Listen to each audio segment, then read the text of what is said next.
এই সংসারের ঘানি টানতে টানতেই আমার জীবন শেষ হয়ে যাবে, কেউ আমার কোনো কথা শোনে না। সারা দিন মুখ চালাইতে থাকো, তোমার কথা কে শুনবে? একটু মুখ চালানো বন্ধ করবা, দেখবা তোমার কথা সবাই শুনবে।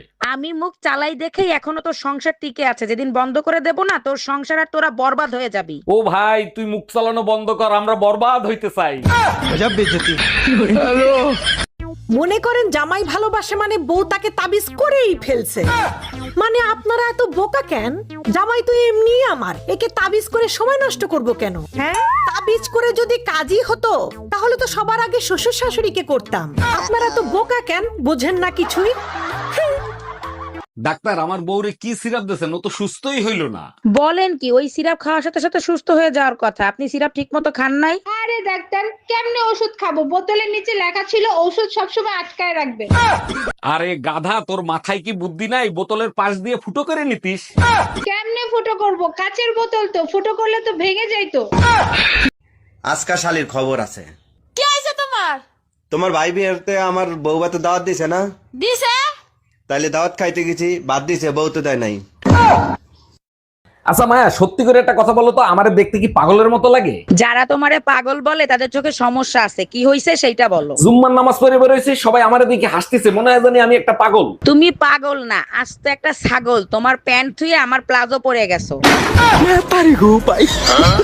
বাসায় কেউ আছেন? এই গরিব ভিখারিকে কিছু দান করেন।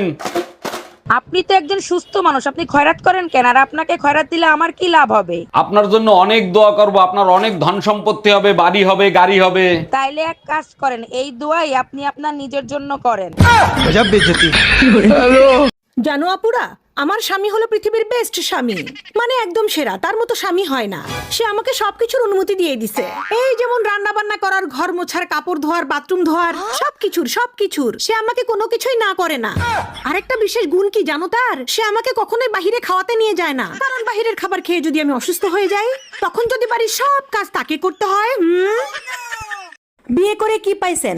প্রথমত একটা বউ পাইছেন, দ্বিতীয়ত সারাদিনে ফোন দিয়ে তো কেউ আগে খবর নিত না, এখন হুটহাট ফোন দিয়ে একজন বলে, এই কোথায় তুমি, জলদি বাসায় আসো, তখন আপনার নিজেকে গুরুত্বপূর্ণ ব্যক্তি মনে হয়।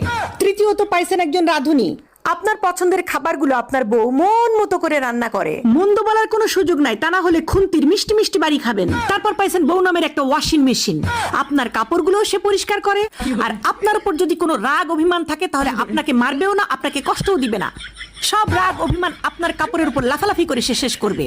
তার উপর বউ নামের একটা free free auto tape recorder পেয়ে গেছেন, আপনি তার কথা শুনবেন না জেনেও আপনাকে সে সব সময় অ্যাডভাইস দিতে থাকে, কিসে আপনার ভালো হবে, কিসে আপনার খারাপ হবে, সব সময় বলতে থাকবে, আপনাকে নিয়ে সারাদিন যে চিন্তা করে। প্রতি সপ্তাহে খুব বড় সড়ো করে আপনাকে একটা বাজারের লিস্ট ধরিয়ে দেওয়া হয়, যাতে আপনি কম খরচে কিভাবে বেশি জিনিস কিনতে পারেন। তারপরে আপনার নিজের ঘরে আপনি রাত 10টার পরে ঢুকতে পারবেন না, সেই জন্য একটা বউ নামের দারোয়ান আপনি পেয়ে গেছেন। বউয়ের সাথে সাথে শ্বশুর স্বামী কি হারে? তালাক দিয়ে দিছি। কেন? হাউরি হারা দিন কাম হারায় আমারে দিয়া। তার এখন আপনি কি হারেন? চাইর বাসায় কাম হরি। হাউরি কাম করাতে কি আপনার স্বামীরে তালাক দিয়ে দিয়েছেন? তার এখন যে চারবারই কাম হারেন, এতে কিছু হয় না? ওই পয়সা, ওই পয়সা, হাউরি তো আর পয়সা দিতেন। চাচি, হাউরি কাম করায় হেপিনে স্বামীরে কেন তালাক দিলেন? তা হাউরিরে তো আর তালাক দেওয়া যায় না। শোনেন, যে কোনো সমস্যা গোড়া দিয়ে উগলেই হেলাইতে হয়, আমি গোড়া দিয়ে উগলেই হেলাইছি, স্বামীরে তালাক দিয়ে দিই। আজকা শালির খবর আছে। কি হইছে তোমার? তোমার ভাই বিয়েতে আমার বউ ভাতে দাওয়াত দিছে না? দিছে? তাইলে দাওয়াত খাইতে গেছি, বাদ দিছে, বউ তো দেয় নাই।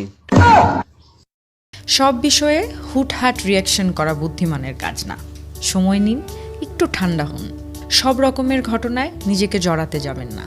আপনার ইমোশন কোন দিকে বেশি বা কোন ঘটনায় আপনি কিভাবে রিয়্যাক্ট করেন, এসব খুব ভালো করে ক্যালকুলেট করে এই ঘটনাগুলো ঘটানো হয় আপনার সাথে। কারো পারপাস সার্ভ করার জন্য ইমোশনাল বোকা হবেন না দয়া করে।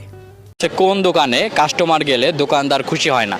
আমি বলবি বল, যে কোনো একজন বললেই হবে। এই যে কাফনের যে দোকান, এটাতে। আপু কি মনে হয়? রাইট। আপু একটু ক্যামেরার দিকে তাকাতে হবে। রাইট আপু, এটা মনে হয়? রাইট। আচ্ছা।